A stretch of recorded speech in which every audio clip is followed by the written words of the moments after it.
जी नमस्कार, स्वागत है आप सभी का एएन टीचिंग के इस यूट्यूब फैमिली में। और मैं हूं Aditya, AN teaching YouTube family की तरफ से। कैसे हैं आप सभी? उम्मीद करते हैं आप सभी अच्छे होंगे, स्वस्थ होंगे और सुरक्षित भी होंगे। जैसा कि आप सभी को पता है, एसटीटी री एग्ज़ाम को टारगेट करते हुए हम अपने चैनल पर शिक्षण कला एवं रीजनिंग से संबंधित प्रत्येक दिन वीडियो आपके सामने लेकर आ रहे हैं। और आज का जो हमारा वीडियो है ये डेज 30 है, अर्थात इसके पहले हमने 29 वीडियो शिक्षण कला और रीजनिंग से संबंधित स्टेट री एग्ज़ाम को टारगेट करते हुए बना दिया है। सबसे पहले अगर वो हमारा प्रीवियस वीडियो आप नहीं देखें तो आपको डिस्क्रिप्शन बॉक्स में लिंक मिल जाएगा, वहाँ से जा कर के हमारे पिछला जो वीडियो है मेरा शिक्षण कला एवं रीजनिंग से संबंधित, आप सभी वीडियो को एक बार ज़रूर से देख लें, क्योंकि आपको स्टेट री एग्ज़ाम में काफ़ी उससे लाभ मिलेगा। और आज का हमारा जो टॉपिक है स्टेट री एग्ज़ाम को टारगेट करते हुए टॉपिक है शिक्षा मनोविज्ञान के सिद्धांत से संबंधित, अर्थात उसके सिद्धांतकर्ता कौन कौन थे। आपको इससे संबंधित सवाल पूछे जाते हैं कि मान लीजिए कोई भी आपको सिद्धांत दे दिया जाता है और पूछा जाता है कि इसके प्रतिपादक कौन थे, तो सिद्धांत प्रतिपादक के आज ये वीडियो है और आपको यहाँ से 1 नंबर की सवाल आने की संभावना है। निश्चित रूप से हमारे पास जो पीडीएफ है उसमें बहुत सारा आपको मनोवैज्ञानिक का नाम मिल जाएगा, लेकिन जो इम्पोर्टेंट होगा आपके लिए, जिसको पूछने की संभावना है, वो वाले को हम वीवीआई करते जाएंगे। आप उसको थोड़ा सा ज़्यादा ध्यान में रखिएगा। बाकी जो पीडीएफ में देंगे हम आपको, उसको तो आपको ध्यान में रखना ही है। और पीडीएफ आपको जो है हमारे टेलीग्राम ग्रुप में मिल जाएगा, आप टेलीग्राम ग्रुप को भी ज्वाइन कर लीजिएगा, डिस्क्रिप्शन में उसका भी लिंक दे दिए हैं। तो चलिए शुरू करते हैं। अब यहाँ पर सबसे पहले देखिए, कहता है कि आधुनिक मनोविज्ञान के जनक। तो आधुनिक मनोविज्ञान के जनक जो है विलियम जोन्स थे। ये वेरी इंपॉर्टेंट है, याद कर लीजिएगा, ठीक है। और अगर मनोविज्ञान की बात करेगा कि सीधा मनोविज्ञान का जनक, तो दोनों है विलियम जोन्स, ठीक है। इसको भी आपको याद रखिएगा। जो जो इम्पोर्टेंट होगा उस पर मैं खुद बोल दूंगा कि ये इंपॉर्टेंट है आपके लिए, थोड़ा सा इस पर ज़्यादा ध्यान दीजिएगा, ठीक है। आत्मसंप्रत्यय की अवधारणा किसने दिया था? विलियम जोन्स ने ही दिया था, ठीक है। अगर हम लोग बात करें प्रकारवाद संप्रदाय के जनक, ये सवाल आपसे नहीं पूछेगा। संयोजनवाद का सिद्धांत थॉर्नडाइक महोदय ने दिया था। वेरी इंपॉर्टेंट, इसको भी आप अंडरलाइन रखिएगा। संयोजनवाद का सिद्धांत किसने दिया था? थॉर्नडाइक महोदय ने, ठीक है। आगे बढ़ते हैं। नेक्स्ट क्वेश्चन देखिएगा क्या कहता, नेक्स्ट पॉइंट देखिए क्या कहता है। नेक्स्ट है हमारा प्रयास एवं त्रुटि का सिद्धांत। इट्स वेरी इंपॉर्टेंट, इसको भी आप याद रखिएगा। प्रयास और त्रुटि का सिद्धांत किसने दिया था? थॉर्नडाइक महोदय ने दिया था, इसको भी आपको याद रखना है। शिक्षा मनोविज्ञान का जनक, अगर हम लोग को बोला जाएगा सीधा, अगर ऊपर कहा गया है कि आधुनिक मनोविज्ञान और मनोविज्ञान का जनक, तो विलियम जोन्स हम बोले हैं, लेकिन एजुकेशन साइकोलॉजी के जनक माने जाते हैं कौन से? थॉर्नडाइक। ये बहुत ज़्यादा इंपॉर्टेंट है, इसको भी याद रखिएगा कि शिक्षा मनोविज्ञान के जनक किसे माना जाता है? थॉर्नडाइक को, ठीक है। इसको याद रखना। प्रयत्न एवं भूल का सिद्धांत, प्रयत्न एवं भूल का सिद्धांत बहुत ज़्यादा इंपॉर्टेंट है, ये भी दिया था थॉर्नडाइक महोदय ने ही, ठीक है। इसको भी आपको याद रखना है। उद्दीपन एवं अनुक्रिया का सिद्धांत, जिसको हम लोग बोलते हैं स्टिमुलस और रिस्पॉन्स। स्टिमुलस का मतलब होता है उद्दीपन, रिस्पॉन्स का मतलब है अनुक्रिया। तो स्टिमुलस रिस्पॉन्स का सिद्धांत किसने दिया था? थॉर्नडाइक महोदय ने ही दिया था। इसको हम लोग एसआर थ्योरी के भी नाम से जान सकते हैं। स्टिमुलस रिस्पॉन्स, एसआर थ्योरी किसने दिया था? थॉर्नडाइक महोदय ने दिया था। ये भी आपको याद रखना है, ठीक है। नेक्स्ट क्वेश्चन देखिए, नेक्स्ट 10 नंबर क्या कहता है? संबंधवाद का सिद्धांत। ये उतना ज़्यादा इंपॉर्टेंट नहीं है, आप इसको नहीं भी याद रख सकते हैं। मतलब हम आपको इंपॉर्टेंट बताते जा रहे हैं, अगर आपको याद रखने का मन हो तो रख सकते हैं, कोई दिक्कत नहीं। लिखा हुआ बिल्कुल सही है ये, ठीक है, लेकिन जो इम्पोर्टेंट है उस पर थोड़ा सा आपको ज़्यादा ध्यान देना है, ठीक है। अब आते हैं हम लोग नेक्स्ट पर। देखिए नेक्स्ट क्या है। नेक्स्ट है हमारा अधिगम का बंध सिद्धांत, ठीक है। तो अधिगम का बंध सिद्धांत भी उतना ज़्यादा इम्पोर्टेंट नहीं है। अगर हम लोगों से पूछेगा एसआर थ्योरी, वहीं हम आपको अभी बताए हैं ना, स्टिमुलस रिस्पॉन्स, एस से होता है स्टिमुलस, आर से होता है रिस्पॉन्स। तो स्टिमुलस रिस्पॉन्स थ्योरी किसने दिया था? थॉर्नडाइक महोदय ने दिया था। Very important. अगर आपसे पूछेगा कि उद्दीपन अनुक्रिया का सिद्धांत किसने दिया, तो भी आप कहेंगे थॉर्नडाइक। अगर आपसे पूछेगा स्टिमुलस रिस्पॉन्स या एसआर थ्योरी किसने दिया था, तो थॉर्नडाइक ही ने दिया था, क्योंकि उद्दीपन अनुक्रिया उसी को कहा जाता है, ठीक है। नेक्स्ट है हमारा प्रशिक्षण अंतरण का सर्वसम अव्यय का सिद्धांत। ये थॉर्नडाइक महोदय ने दिया था, जो उतना ज़्यादा इंपॉर्टेंट आपके लिए नहीं है। नेक्स्ट आगे बढ़ते हैं। एक खंड बुद्धि का सिद्धांत। ठीक है, ये आपके लिए थोड़ा सा इम्पोर्टेंट है, इसको आप याद रख सकते हैं। एक खंड बुद्धि का सिद्धांत किसने दिया था? तो एक खंड बुद्धि का सिद्धांत जो है बीने महोदय ने दिया था। ये भी बात आपको ध्यान में रखना है। क्लियर? चलिए आगे बढ़ते हैं। नेक्स्ट देखिए क्या कहता है हमारा।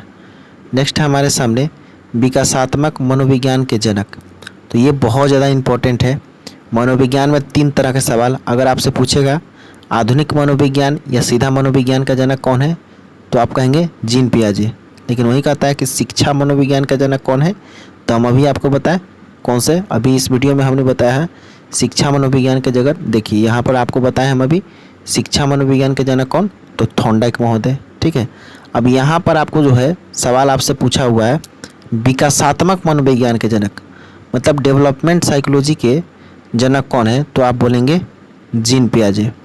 जीन पियाजे इसलिए डेवलपमेंट साइकोलॉजी के जनक कहे जाते हैं क्योंकि जीन पियाजे ने बच्चों के संज्ञानात्मक विकास पर ज़्यादा शोध किया था और उन्होंने बच्चे के संज्ञानात्मक विकास को 4 पार्ट में बांटा हुआ था। जैसा कि आप सभी को पता होगा, कॉग्निटिव डेवलपमेंट पर इन्होंने बहुत काम किया था, इसीलिए विकासात्मक मनोविज्ञान के जनक कहा जाते हैं, क्योंकि बच्चों के विकास के ऊपर ही इन्होंने अपना पूरा शोध किया था, इसीलिए विकासात्मक मनोविज्ञान का जनक कहा जाता है इसे। ठीक है, और अगर आपसे पूछेगा संज्ञानात्मक विकास का सिद्धांत, तो वहीं संज्ञानात्मक मतलब कॉग्निटिव डेवलपमेंट। ठीक है, तो वहीं कॉग्निटिव डेवलपमेंट का सिद्धांत किसने दिया था? जीन पियाजे ने ही दिया था। ये बात आपको ध्यान में रखना। संज्ञानात्मक विकास का सिद्धांत किसने दिया था? तो संज्ञानात्मक विकास का सिद्धांत किसने दिया था? जीन पियाजे ने ही दिया था। इस बात को भी आपको ध्यान रखना है। नेक्स्ट देखिए क्या कहता है। तो शास्त्रीय अनुबंधन का सिद्धांत पावलोव ने दिया था। ये बात आपको ध्यान में रखनी है। ठीक है, आपको ये दिख रहा है शास्त्रीय अनुबंधन का सिद्धांत किसने दिया था? तो ये पावलोव महोदय ने दिया था। ठीक है, इवान पावलोव इनका पूरा नाम था, ऐसे शॉर्टकट में हम लोग पावलोव सीधा कहता है। तो शास्त्रीय अनुबंधन का सिद्धांत किसने दिया था? पावलोव ने। ठीक है, ये ज़्यादा इंपॉर्टेंट नहीं है आपके लिए, इसको याद नहीं रखिएगा। ठीक है, पुनर्बलन का सिद्धांत, पुनर्बलन को बोलते हैं हम लोग रीइंफोर्समेंट। रीइंफोर्समेंट का सिद्धांत किसने दिया था? तो दिए थे C.L. हल ने। ये बहुत ज़्यादा इंपॉर्टेंट है आपके लिए। रीइंफोर्समेंट का सिद्धांत किसने दिया था? रीइंफोर्समेंट का सिद्धांत किसने दिया था? C.L. हल। आपको बताते चले, अगर पुनर्बलन के बारे में आपको नहीं पता है, पुनर्बलन को इंग्लिश में बोलते हैं हम लोग रीइंफोर्समेंट। और रीइंफोर्समेंट एक ऐसा वर्ड होता है, एक ऐसा शब्द होता है जो बच्चों को किसी पॉजिटिव, समझिए कि सकारात्मक अभिप्रेरणा देता है काम को करने के लिए। जैसे अगर एक छोटा बच्चा एक छोटा सा होमवर्क आपके सामने बना कर लेकर आता है, तो होमवर्क को जब आप चेक कर देते हैं, उसके बाद में उसको लिख देते हैं गुड। ठीक है, उसके बाद लिख देता है वेरी गुड, बहुत बढ़िया, बहुत अच्छा, या पीठ को थपथपा देना, बच्चे के पीठ को थपथपाना कि बहुत बढ़िया, बहुत शानदार। तो ये सब क्या है? ये सब वर्ड जो आपको दिखाई दे रहा है, ये सारे पुनर्बलन के शब्द ही हैं। एक ऐसा वर्ड होता है जो कहीं ना कहीं पढ़ने की प्रक्रिया, जो हमारा पढ़ने का जो इच्छा शक्ति है, उस इच्छा शक्ति को बढ़ाने का काम कर देता है, पॉजिटिव एनर्जी का संचार कर देता है। इसीलिए आप देखे होंगे जब छोटा बच्चा को स्कूल में जब उसको वेरी गुड मिलता है, तो वह आ करके और पूरे घर के सदस्य को बताता है कि दादाजी, पिताजी, मम्मी, हमको आज वेरी गुड मिला है, और फिर से वह कुछ अच्छा करने की कोशिश करता है। लेकिन जब एक बच्चा को हमेशा जो है उसका राइटिंग गलत हो जाता है, हमेशा उसका राइटिंग गलत हो जाता है, तो वह किसी को आकर यह बात नहीं कहता है कि हमारा राइटिंग रोज़ गलत हो जाता है। ठीक है, तो इसका मतलब क्या हुआ कि जब बच्चा कुछ अच्छा कर रहा है तो उसको रीइंफोर्समेंट देना ज़रूरी है, उसको पुनर्बलन देना ज़रूरी है।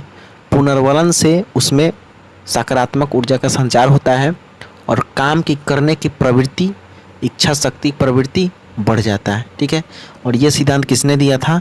तो C.L. हल ने दिया था। ये बात ध्यान में आपको रखना है।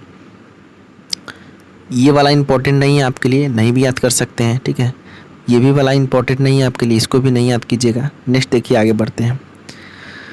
ये भी आपके लिए इम्पोर्टेंट नहीं है, जो इम्पोर्टेंट है हम आपको बताते चल रहे हैं। ऐसे इसमें बहुत सारा सिद्धांत लिखा हुआ है, लेकिन जो इम्पोर्टेंट है हम आपको बताएंगे। ठीक है, अब ये वाला इम्पोर्टेंट है आपके लिए।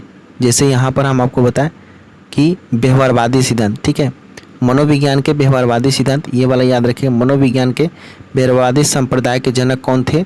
तो वाटसन की बात कर रहे हैं, जोहान वाटसन की बात कर रहा है, वाटसन आप याद रखिएगा। ठीक है, सामाजिक अधिगम सिद्धांत के प्रतिपादक कौन थे? तलबल बंडुरा इसको आपको याद करने की कोई ज़रूरत नहीं है। अधिगम या व्यवहार का सिद्धांत के प्रतिपादक किसने थे, ये भी आपको याद करने की ज़रूरत नहीं है। जो इम्पोर्टेंट है, जहाँ से सवाल पूछे जाएंगे आपको वो वाले, ठीक है। पुनरावृत्ति का सिद्धांत स्टेनले हॉल ने, इसको भी याद करने की ज़रूरत नहीं है। अधिगम सोपानिकी के प्रतिपादक, इसको भी आप नहीं याद कर सकते हैं। उसके बाद नेक्स्ट देखिए क्या कहता है, उपलब्धि अभिप्रेरणा का सिद्धांत इम्पोर्टेंट नहीं है। प्रोजेक्ट प्रणाली करके सीखने का सिद्धांत बहुत ज़्यादा इम्पोर्टेंट है, वेरी वेरी इंपॉर्टेंट, ठीक है, इसको याद रखिएगा।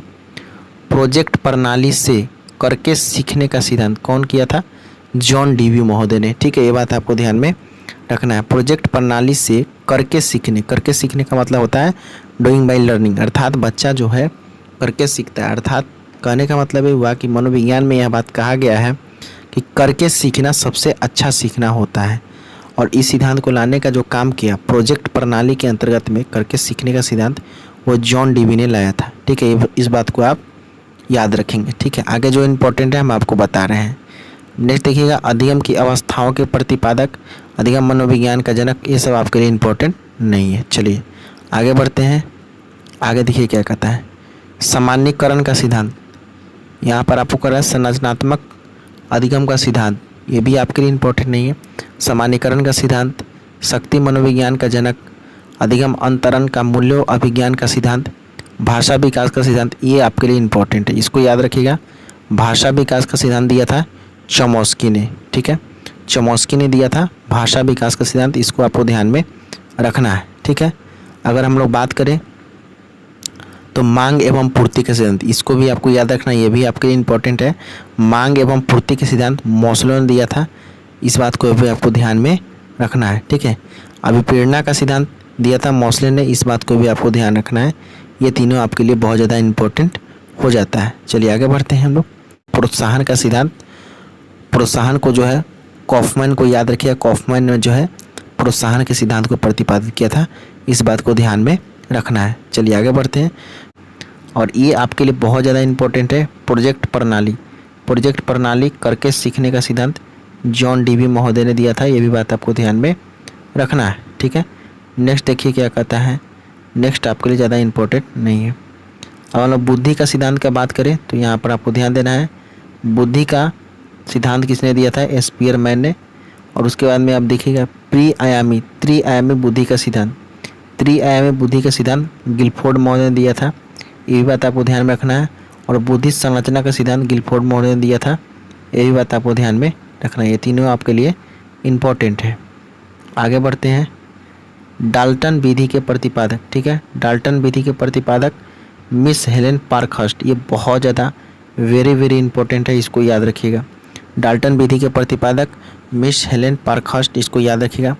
मॉन्टेसरी विधि के प्रतिपादक मारिया मॉन्टेसरी, यही बात आपको ध्यान में रखना है। मारिया मॉन्टेसरी विधि के प्रतिपादक थे, ठीक है।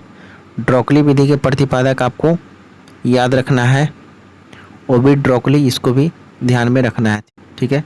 अब आते हैं हम लोग, ये तीनों आपको जो है डाल्टन विधि, मॉन्टेसरी विधि, ड्रॉकली विधि बहुत ज़्यादा इंपॉर्टेंट है। अब यहाँ पर देखिएगा विनटिका इकाई विधि के प्रतिपादक कौन थे, तो आपको इसको भी याद में रखना है, ठीक है। कार्लटन वार्थवन, इसको बहुत ज़्यादा इंपॉर्टेंट है, इसको भी आपको ध्यान में, ये भी आपको ध्यान में रखना है, ठीक है। तो उम्मीद करते हैं ये छोटा सा वीडियो था आपके सामने, और उम्मीद करते हैं कि इससे आपको बहुत ज़्यादा लाभ मिलेगा, क्योंकि आप जब चीज़ों को पढ़ लेंगे, पढ़ने के बाद में यहाँ से सवाल आपको 1 से 2 नंबर के पूछे जाएंगे और आराम से आप इसको कर जाएंगे, अगर ये वीडियो हमारा अच्छी तरह से देख लिए तो। आप जो भी सिद्धांत इसमें दिया गया आप सभी को याद भी कर सकते हैं, अगर याद करने का मन हो तब आपको, नहीं तो जो इम्पोर्टेंट है वो आप सिर्फ याद कीजिएगा, उतना से आपका काम चल जाएगा, ठीक है। Thank you so much. आज का ये छोटा सा वीडियो आपको पसंद आया होगा। मिलते हैं आपको फिर से नेक्स्ट वीडियो में, तब तक के लिए जय हिंद।